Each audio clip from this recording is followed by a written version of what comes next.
Le pays a donc misé encore plus sur l'export, en diversifiant ses produits. À 1 heure de route de Nairobi, sur des centaines d'hectares, des serres géantes se sont montées à côté des champs de haricots verts. À l'intérieur, des roses du Kenya, une autre culture d'exportation qui explose ces dernières années. Des cultures qui, elles aussi, ont besoin de beaucoup d'eau. Elle provient du lac voisin, le lac de Naivasha. David Harper étudie ce lac depuis une vingtaine d'années pour le compte de l'université de Leicester en Angleterre. Et depuis l'apparition de ces cultures, il s'inquiète.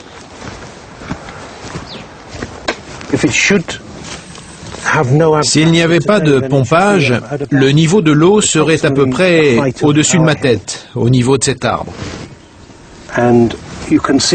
Et vous pouvez le voir avec des jeunes arbres qui n'ont pas plus de 10 ans. La dernière fois que le niveau du lac était à leur hauteur, ça devait être il y a environ 15 ans.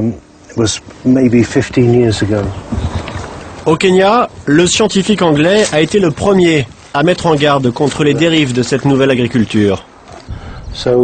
Quand vous achetez une rose, en fait, vous achetez de l'eau du lac Naivasha.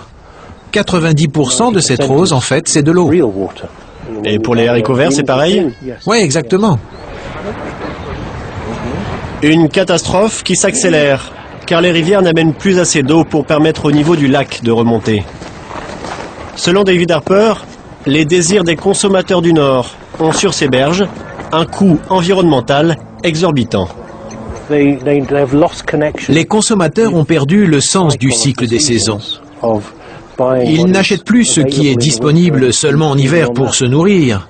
Maintenant, nous voulons des fraises 12 mois par an, alors que quand j'étais enfant, on les avait 2 mois par an.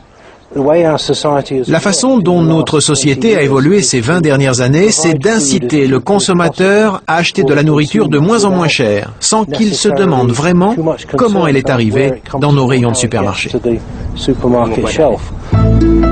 Aujourd'hui, fleurs et légumes représentent la moitié des exportations du Kenya. Mais cette réussite est remise en cause. D'abord par la concurrence du Sénégal et du Maroc, eux aussi lancés dans la culture du haricot vert, mais surtout en raison du prix du kérosène qui flambe.